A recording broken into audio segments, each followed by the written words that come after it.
Ophtalmo vous est présenté par les docteurs Maxime Delbar et Camille Rambaud. Vous y trouverez des interviews d'experts reconnus sur des questions variées pour tous ceux qui souhaitent en savoir plus sur la spécialité ophtalmologique. L'histoire de la médecine humanitaire remonte probablement aux Hospitaliers vers le XIIe siècle. À l'origine, ce nom a été donné au premier compagnon de frère Gérard l'Hospitalier, soignant les croisés et les pèlerins, hommes, femmes et enfants de toute nationalité. Beaucoup plus tard, au XIXe siècle, bouleversé par le carnage de la bataille de Solferino, gagnée péniblement par les Français contre les Autrichiens, Henri Dunant, un homme d'affaires suisse philanthrope, propose de constituer une organisation permanente et neutre, indépendante des États, destinée à porter secours aux victimes des guerres selon des principes reconnus par tous. Il jette les bases du Comité international de la Croix-Rouge en 1863 et de la première convention de Genève qui protège les blessés militaires lors des conflits. En politique internationale, l'idée d'ingérence humanitaire est apparue durant la guerre du Biafra au Nigeria en 1967. Le conflit a entraîné une famine largement couverte par les médias occidentaux, mais ignorée par les chefs d'État et de gouvernement au nom de la neutralité et de la non-ingérence. Cette situation a entraîné une scission avec le CICR et la création d'ONG comme Médecins sans frontières, qui défendent l'idée que certaines situations sanitaires exceptionnelles peuvent justifier à titre extraordinaire la remise en cause de la souveraineté des États. La médecine humanitaire est une discipline à part entière, avec une histoire, un droit international et des enjeux particuliers. Nous en parlerons dans cet entretien exceptionnel en 3 parties avec le professeur Serge Resnikoff sur l'ophtalmologie mondiale et l'ophtalmologie humanitaire. Dans les pays du Sud, les conditions sanitaires sont souvent très éloignées de celles que nous pouvons voir dans les pays industrialisés. Sur quelles actions ophtalmologiques concrètes doit-on se concentrer lors des campagnes de soins humanitaires, les lunettes, les cataractes ou autres actions? Oui, effectivement, les conditions sont très différentes et il convient d'abord de se concentrer, sur, ce qui peut être fait dans de bonnes conditions. Encore une fois, la qualité. Alors, en parallèle, c'est aussi très important, de développer un système de référence parce que, de temps en temps, il va y avoir des patients qui vont avoir un autre problème que des lunettes ou des cataractes. On fait très souvent des systèmes, en anglais on dit outreach, hein, c'est de la médecine avancée, hein, c'est du foreign, etc. On va quelque part, on quitte le grand centre et on va travailler dans un hôpital régional ou rural, etc. On va apporter du matériel, il y a des choses qu'on peut faire, mais on ne sera pas capable de tout prendre en charge. On ne pourra pas faire un laser pour une rétinopathie, qu'elle soit diabétique ou due à une hémoglobinopathie. Pardon. Donc, c'est aussi très important de dire à un patient, non, je ne peux pas vous soigner ici, mais je vous propose une solution pour que vous soyez soigné ailleurs. Plutôt que de dire, désolé, on ne fait que de la cataracte, vous ne rentrez pas dans la case. Rentrez chez vous avec votre rétinopathie ou avec votre glaucome. Donc, quand on organise des activités décentralisées, c'est très important de s'assurer qu'on met en place un système pour le référencement des patients. Et c'est pas simplement lui donner un petit morceau de papier en marquant rétinopathie diabétique, petite flèche laser. Il faut lui organiser son transport, sa prise en charge, parce que c'est un problème, c'est une règle éthique essentielle. Hein. Si on fait du dépistage, si on diagnostique quelque chose, il faut apporter les soins qui correspondent. La médecine humanitaire peut-elle être gratuite pour les patients ou est-ce contre-productif? Ça, c'est une question très difficile. C'est une question très difficile et qui déborde d'ailleurs la question de la médecine humanitaire. Quand on s'intéresse au système de santé, notamment au système de santé oculaire, on s'aperçoit qu'il y a en permanence une espèce de louvoiement comme ça entre deux entre deux modèles, le modèle gratuit et le modèle avec recouvrement des coûts. C'est-à-dire qu'on fait participer le patient. Pourquoi on fait participer le patient? Pour deux raisons. Parce que ça permet d'alimenter une caisse, et ça permet par exemple d'acheter des implants, ou ça permet de changer l'ampoule du microscope, et ainsi de suite. Mais ça permet aussi quelque part de responsabiliser le patient, qui fait un effort et qui donc de ce fait est plus directement impliqué dans les soins qu'il reçoit. D'un autre côté, il y a l'option gratuite, parce que ça a été démontré, les plus pauvres ne peuvent pas contribuer. Les plus pauvres n'ont pas les moyens de payer quelque chose supplémentaire par rapport à ce dont ils ont besoin pour survivre. Donc, on sait que dans les systèmes, dans les populations, dans les communautés les plus pauvres, il n'y a que le gratuit pour le patient qui marche. Le problème est que il faut bien que quelqu'un paye. Il n'y a pas de miracle malheureusement de ce côté-là. Donc, cela sous-entend qu'il y a un système de prise en charge, d'assurance maladie, de sécurité sociale, de tout ce qu'on veut. Alors ça peut venir des autres membres de la communauté qui ont un peu plus d'argent. C'est la solidarité interne. Ça peut venir de la part de l'aide internationale, ça peut venir du budget de l'État et ainsi de suite. Donc, il y a des différents modèles, mais c'est juste pour dire que c'est très compliqué parce que quand on est avec les pauvres des plus pauvres, il faut que ça soit gratuit pour eux. Alors bon, après on peut dire ça peut être un franc CFA, bon. Mais si on sort du modèle un peu purement symbolique, voilà. Alors, mais ça, ce dont je parle, c'est le système de santé du pays, de l'endroit.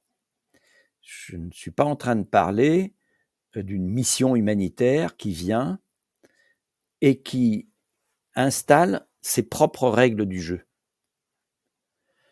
Quand on vient comme ça, il faut se plier aux règles du jeu de l'endroit.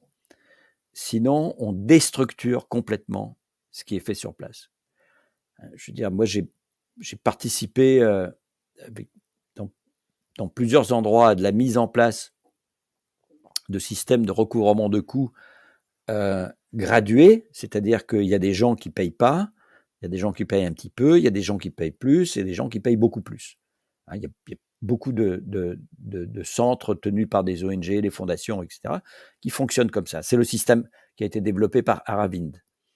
C'est beaucoup plus développé en Asie qu'en Afrique, mais même en Afrique, c'est quelque chose qui marche. C'est le cas du MICEI à Yaoundé, par exemple, au Cameroun. C'est le cas d'un hôpital de Saint-Joseph à Kinshasa. Enfin, bref, il y a beaucoup d'exemples comme ça. C'est aussi où c'était comme ça le cas à Bamako. Ce qui est extrêmement toxique, c'est d'arriver, et c'est très dur à mettre en place, c'est très lent, parce qu'il faut que les gens comprennent que oui, il faut qu'ils fassent un effort, et puis il faut arriver à catégoriser les gens. Il y a ceux qui veulent se faire passer pour un pauvre pour pas payer, de la même façon que il y a ceux qui cherchent au contraire à ne pas apparaître comme étant très pauvres parce que c'est pas très agréable d'être catégorisé dans la catégorie plus pauvre. Et donc c'est extrêmement toxique d'interférer dans un système comme ça en décrétant que par exemple pendant la période où les chirurgies sont faites, elles vont être gratuites. Comment les gens vont comprendre que c'est gratuit maintenant, et puis après, quand l'équipe est partie, ça redevient payant? c'est encore une fois une excellente façon de torpiller ce qui est fait sur place. J'ai remarqué aussi que quand on arrive sur un terrain de mission, très souvent, on va opérer en premier lieu les notables de la zone. Et c'est souvent quelque chose qui est assez mal vécu par les bénévoles qui participent à ces missions, puisqu'ils viennent là pour opérer les patients démunis. Mais c'est la règle du jeu, comme vous disiez tout à l'heure. Est-ce que c'est une règle avec laquelle il faut jouer? Est-ce que c'est une règle dont il faut se défier? Personnellement, je pense que c'est un excellent exemple de l'adaptation à laquelle on doit se plier quand on va travailler ailleurs. Les gens, dans mon expérience, les gens dans la communauté respectent ces notables. Hein, ce sont des gens qui ont une autorité qui est acceptée et respectée. Et, et donc, les faire passer devant, c'est en fait respecter la communauté. C'est rien d'autre, c'est juste jouer le jeu, ce que fait la communauté. Autrement, c'est insultant. Oui, tout à fait. Merci beaucoup. On va parler maintenant du coût des chirurgies. Est-ce que vous pouvez nous dire le coût d'une chirurgie de cataracte dans les différentes zones du monde? Aux États-Unis, en Europe, en Asie, en Afrique? Alors, c'est une question très difficile parce que, en fait, derrière le mot coût, on peut parler de 2 choses. On peut voir quelle est la quantité d'argent qu'il faut pour que cette chirurgie ait lieu, c'est-à-dire les salaires, les consommables, l'investissement, l'amortissement de l'investissement, l'infrastructure, voire le transport du patient, le coût du traitement après la chirurgie, etc. Ça, c'est une façon de voir les choses. Une autre façon de voir les choses, c'est le... Désolé pour l'anglicisme, c'est le out of pocket. C'est ce que le patient doit sortir de sa poche pour être opéré. Et là aussi, ça peut inclure des honoraires officiels ou officieux. Ça peut inclure des médicaments qu'il faut aller acheter à la pharmacie à part. Ça peut inclure le mouton qu'il va falloir payer à la famille dans laquelle il va falloir résider pendant qu'on se fait soigner à la capitale, etc. Pour essayer de débrouiller ça, le out of pocket, là, ce qu'on sort de sa poche, le reste à charge, peut-être c'est comme ça que ça s'appelle, va être extrêmement variable et il va aller, comme on l'a dit tout à l'heure, ça peut aller de quasiment zéro, mais c'est jamais zéro parce qu'il faut toujours aller jusqu'à l'hôpital. Quelquefois, il faut donner quelque chose au balayeur qui est à l'entrée de l'hôpital, sinon finalement on va pas rentrer à l'hôpital, et puis après il va falloir donner un petit quelque chose à l'infirmier pour passer plus haut dans la liste d'attente. Enfin bref. Et puis alors, on peut blâmer l'infirmier et le balayeur, mais très souvent l'infirmier et le balayeur, il n'est pas vraiment payé. Donc voilà, il a aussi sa famille à faire vivre, et ainsi de suite. Donc on rentre là aussi dans des considérations quelquefois difficiles à comprendre ou difficiles à accepter quand on vient de l'extérieur. On se dit, mais enfin, c'est scandaleux, quoi. Oui, c'est scandaleux, et en même temps, c'est comme quand on se fait arrêter par le policier parce qu'on a fait un excès de clignotant. Pourquoi ? Parce que le salaire du policier n'est pas payé.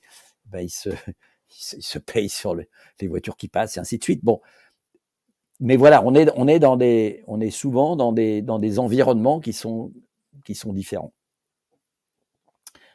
Par contre, on paye pas beaucoup d'impôts, voilà, donc on paye autrement, voilà. Mais c'est juste pour dire que le coût peut être très faible. Enfin, le coût pour le patient peut être très faible, comme il peut être extrêmement élevé. Hein. Je veux dire, vous signaliez les États-Unis. Ça peut être plusieurs milliers de dollars qu'on va sortir plus ou moins de sa poche. Donc il y a vraiment un éventail qui est quasi infini, y compris d'ailleurs dans les pays les plus pauvres. Il y a un secteur privé.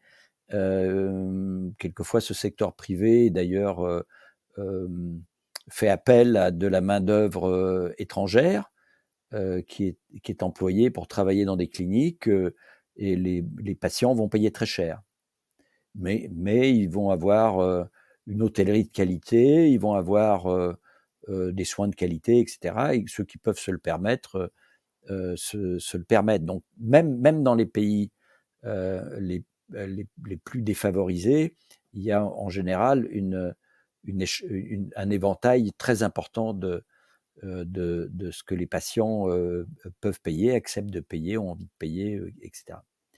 Maintenant, en ce qui concerne le coût le coût de revient de la chirurgie, là aussi, il y a un éventail qui est extrêmement important parce que si on prend l'exemple des implants intraoculaires, on trouve, y compris encore une fois, dans les pays les plus défavorisés, généralement des implants premium à des prix très élevés, mais aussi des implants fabriqués en Chine ou en Inde. Et là, il va y avoir une grosse différence parce que parmi ces implants venant de Chine ou d'Inde, il peut y avoir des qualités extrêmement variables. Il peut y avoir un implant qui vient de Orolab, d'Aravind, qui va coûter quelques dollars, qui va être certifié CE, de qualité équivalente à ce que l'on va trouver sur le marché occidental, mais à un tarif infiniment moindre, mais de qualité égale.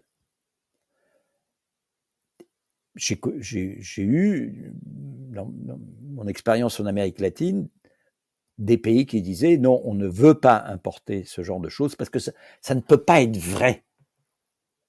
On peut pas avoir, c'est pas possible que quelque chose qui coûte 20 fois moins cher soit de qualité identique. Alors voilà, on tombe aussi quelquefois dans des problèmes un peu de perception culturelle, voire politique, etc. Il en va de même pour l'équipement. Entre un microscope opératoire occidental et un microscope opératoire fabriqué en Inde, il y a aussi un gradient de prix qui va à peu près du simple au quintuple. Mais là aussi, dans ce qui est pas cher, il faut trier le bon grain et l'ivraie.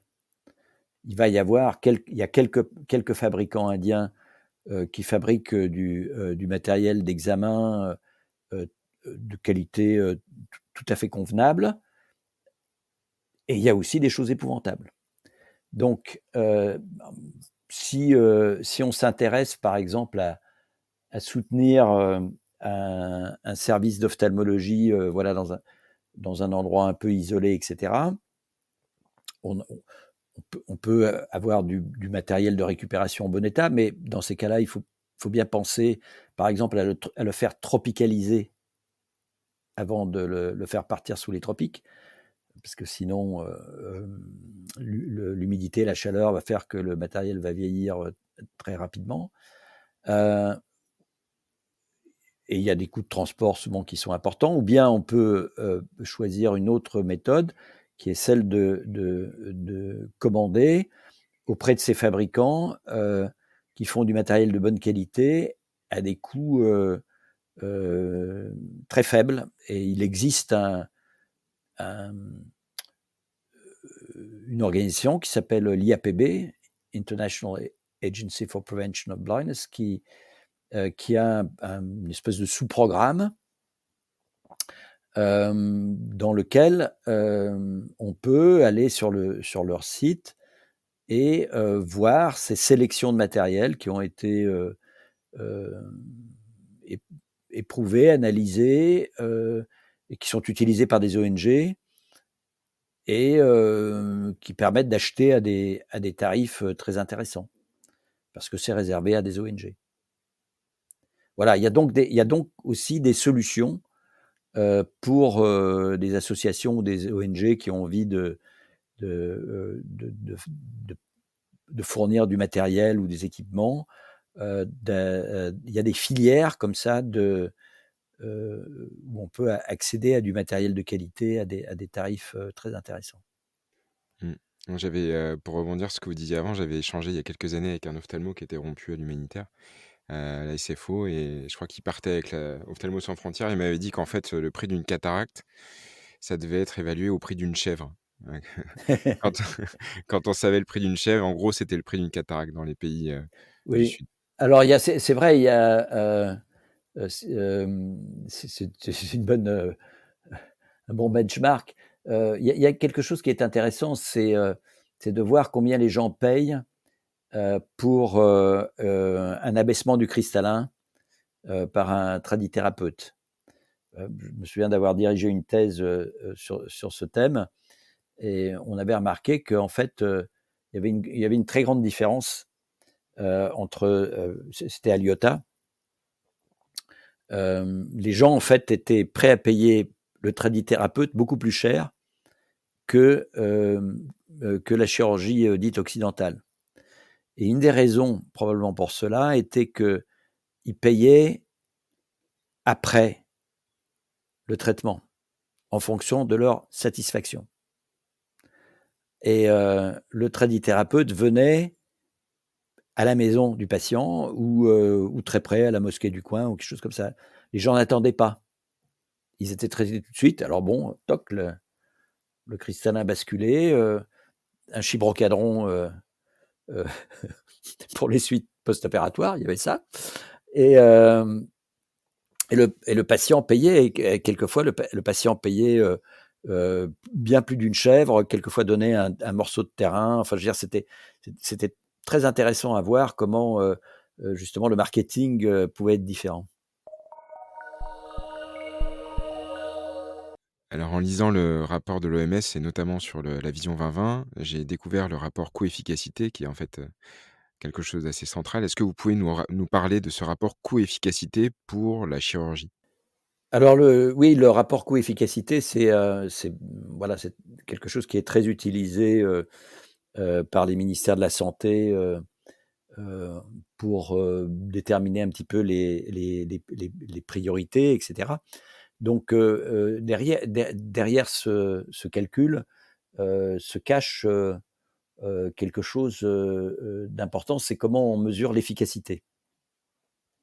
Et l'efficacité, c'est généralement calculé comme par exemple le fait que les gens ne soient plus ne soient plus handicapés euh, derrière enfin après l'intervention, des choses comme ça. Alors quand on regarde dans le domaine voilà, de la santé, il y a des interventions qui sont considérées comme ayant un rapport coût-efficacité particulièrement important. Eh bien, c'est la distribution de vitamine A qui a un effet sur la prévention de la cécité chez l'enfant. Ça, c'est quasi imbattable parce que le coût de la capsule de vitamine A est extrêmement faible. Et ça permet de sauver la vie des enfants et de leur éviter de devenir aveugles. Donc je veux dire, le bénéfice est évidemment important. Mais il y a aussi la chirurgie de la cataracte qui, parmi les interventions chirurgicales, est celle qui est considérée comme ayant le rapport coût-efficacité le plus bénéfique. Donc c'est un argument qui a été largement utilisé, mais comme on peut voir, malheureusement avec un impact relativement faible, parce que c'est pas pour autant que la santé oculaire reçoit davantage de financements internationaux.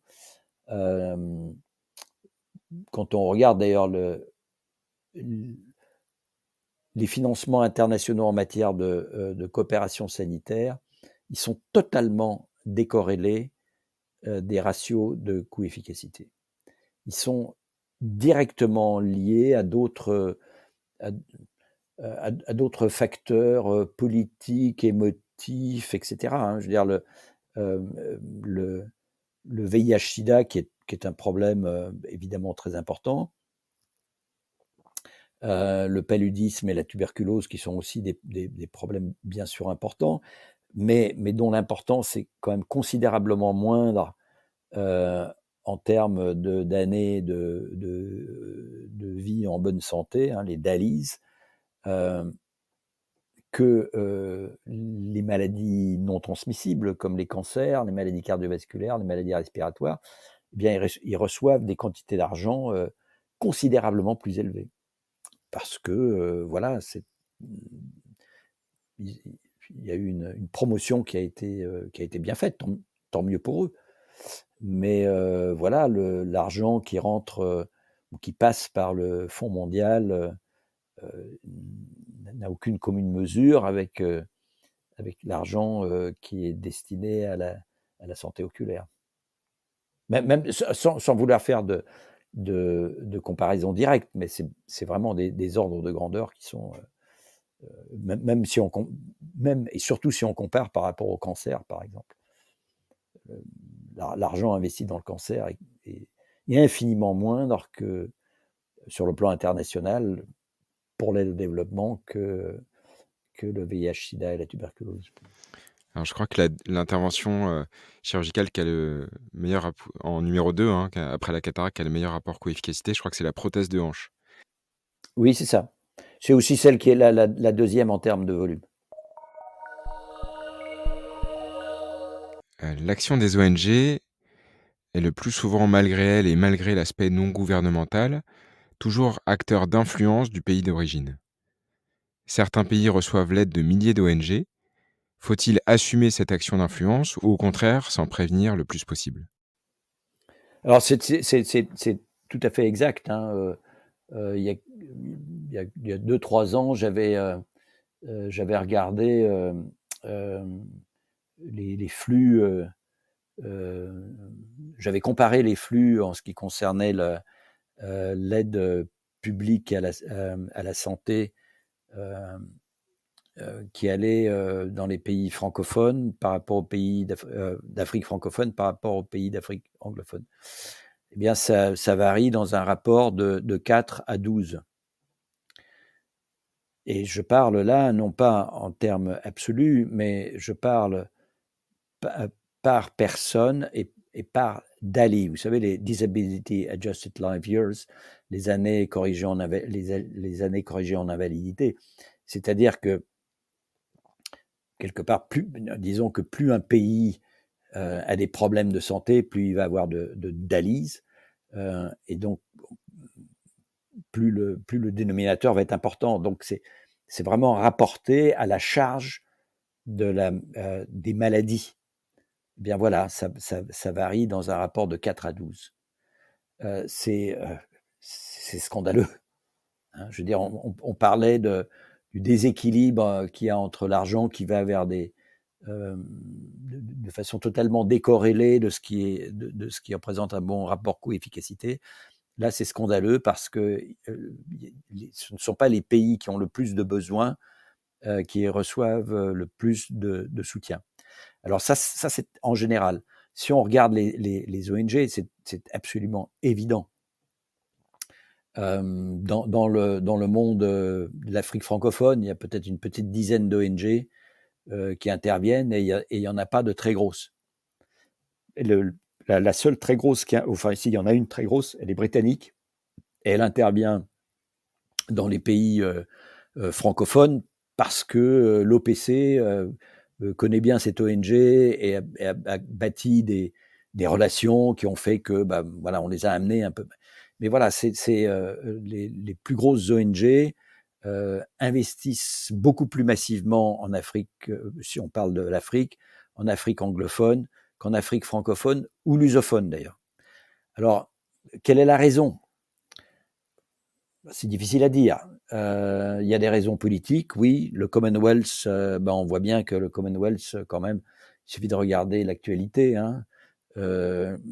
La relation des pays du Commonwealth entre les pays et avec le Royaume-Uni n'a rien à voir avec les relations que les pays francophones, ou au moins certains, ou un nombre croissant d'entre eux, ont avec la France. Je veux dire, la France-Afrique, oui, ça a existé, ça existe encore. Ça a été un petit peu toxique. Alors, je pense que comme toutes les ONG, voilà, on essaye, malgré ça, on garde des bons rapports, tout ça, ça se passe très bien, mais attirer davantage de financement vers l'Afrique francophone, si on veut faire quelque chose, c'est vrai, c'est important.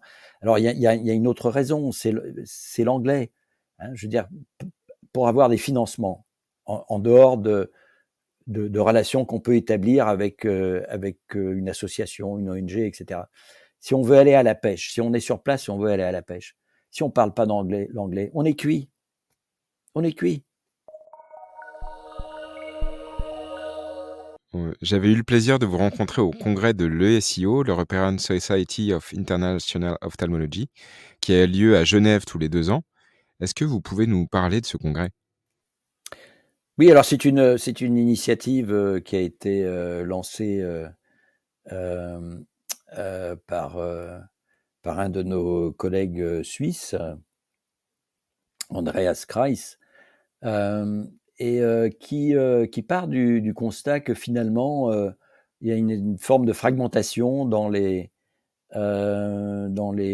associations, les ONG qui essaient d'intervenir. Chacun travaille un petit peu dans son coin, et que ça serait peut-être une bonne idée de créer une espèce de forum dans lequel ces différents intervenants pourraient échanger, parce que voilà, il y a une forme on peut s'inspirer de ce que font les uns les autres.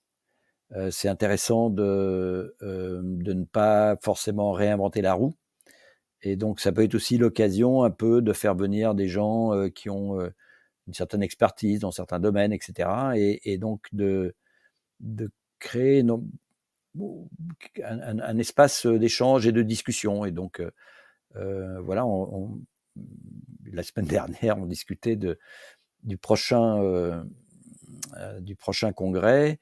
Et voilà, on se demandait quels pouvaient être les points importants autour desquels on pourrait animer des discussions. Et on a évoqué des choses comme la qualité, que j'ai évoqué tout à l'heure. On a peut-être discuté aussi autour de choses comme l'éthique, ça peut être intéressant aussi de discuter avec des gens qui sont spécialisés dans les problèmes d'éthique, et puisque nous, généralement, nous ne sommes pas, et aussi des gens qui peuvent avoir cette expérience dans d'autres domaines que celui de la santé oculaire, avoir un peu des visions un petit peu croisées sur tout ça. Voilà.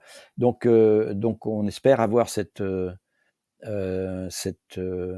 réunion donc en novembre 2025, et on espère vous y voir, et on espère vous y voir aussi présenter et participer, de même que s'il y a d'autres associations qui ont un intérêt pour ce genre de forum et d'échange. Voilà, ça peut être, on essaiera d'en faire la publicité, et on comptera sur vous peut-être pour faire passer l'info. Comptez sur nous, donc le congrès de l'ESIO à Genève en 2025. Probablement la dernière question. Vous avez la gentillesse de nous parler pendant bientôt 2 heures, et peut-être que cette dernière question mériterait encore 2 heures. Je vous la pose. Il est souvent difficile de prédire l'avenir, mais quel est selon vous l'avenir de l'ophtalmologie mondiale et de l'ophtalmologie humanitaire? Oui, c'est la prévision de l'avenir est d'autant plus difficile qu'il s'agit du futur. comme a dit un excellent philosophe Pierre Dac. Je pense que, en quelque sorte, alors il y a différentes terminologies, l'ophtalmologie mondiale, l'ophtalmologie humanitaire, etc. Ça se regroupe beaucoup, encore que disons que l'ophtalmologie humanitaire est plus est déjà en soi une forme de solution. Hein. C'est une action. L'ophtalmologie mondiale ou internationale, c'est plus l'état des lieux. Je pense que, en tout cas, l'ophtalmologie humanitaire malheureusement, si je peux dire, de beaux jours devant elle, parce que quand on voit que malgré tout ce qu'on fait, eh bien, la prévalence de la cécité a plutôt tendance à augmenter du fait du vieillissement de la population et de son accroissement, du fait qu'il y a encore si peu d'ophtalmos dans les pays où les besoins sont considérables, etc. Ce ne sont pas ne serait-ce que ce problème-là, et compte tenu du temps qu'il faut pour former les gens, ça ne va pas être résolu rapidement. Ça ne peut pas être résolu rapidement. Donc, dans les années à venir, et alors, les 10, 15, 20, 50, je ne sais pas, années à venir, il faudra continuer de se battre contre, il faudra ramer contre le courant. Alors peut-être à un moment donné, la structure démographique aura profondément changé. Hein. Je veux dire, on est aussi dans un environnement, enfin, je veux dire, les problèmes de climat, d'environnement, de biodiversité, etc., sont quand même des problèmes extrêmement graves. Donc, il est tout à fait possible qu'à long terme, il y a des modifications très importantes. Et à propos du climat, par exemple, avec le National Eye Institute, on a commencé à réfléchir sur les impacts sur l'ophtalmologie. Hein. Alors, il y a ceux qui parlent de, oui, il y a telle maladie qui va devenir plus fréquente, il y a tel parasite, il va y avoir du Zika virus en Bretagne, ou en Irlande. Personnellement, je pense que l'essentiel des problèmes viendra d'autre chose. Il viendra des migrations massives qui vont se produire très probablement. Je veux dire, si les choses vont comme elles sont en train d'aller, il va y avoir des parties du monde qui deviendront inhabitables. Des parties d'Afrique, des parties d'Asie, en particulier de l'Inde, mais aussi des parties d'Amérique, y compris le sud des États-Unis. Tout ça, c'est des millions, voire des milliards de personnes qu'il va falloir recaser, qu'on le veuille ou non, avec le sourire ou pas. Mais ça va arriver, très probablement. Et quand ça arrivera, les systèmes de santé, y compris les systèmes de santé oculaires, vont être complètement chamboulés. Tout ce qui est la façon dont c'est organisé aujourd'hui, je ne vois pas comment ça peut tenir. Donc, il va falloir aussi inventer des choses. Et si on s'intéresse à la santé oculaire du monde, il va y avoir de très, très gros défis. Et ça ne va pas être des défis faciles. Et là aussi, il y aura beaucoup de place, je pense, pour ceux qui essayent de faire que les plus défavorisés retrouvent une petite part de gâteau quand même. Donc, toutes les problématiques d'équité, de donner un peu plus à ceux qui ont moins, ça va devenir, ou ça va continuer d'être, ou ça va probablement devenir encore plus difficile, encore plus un défi que ce ne l'était jusqu'à présent. Donc, ce que je lis dans ma boule de cristal, c'est que c'est pas le moment de se démobiliser. C'est aussi le moment de garder présent à l'esprit que quand même ce qui fait le fondement de la médecine, c'est quand même de s'occuper des autres et pas forcément uniquement dans son petit précaré. Voilà, se préoccuper de ceux qui sont comme nous, mais qui ont moins de chance que nous, ça me paraît essentiel, tant sur le plan philosophique que sur le plan purement pragmatique. Merci beaucoup, professeur. Merci beaucoup d'avoir accepté de partager avec nous votre immense expérience dans le domaine de l'ophtalmologie mondiale et humanitaire. C'était un véritable honneur de vous avoir aujourd'hui avec nous. Et on espère à très bientôt. On retient la date du congrès de l'ESIO à Genève en 2025. J'espère vous voir à ce moment-là. Merci, professeur Resnikov, pour cet entretien qui était absolument passionnant. Merci encore. Ophthalmo est disponible sur toutes les plateformes d'écoute. Si l'épisode vous a plu, laissez-nous un avis et partagez-le.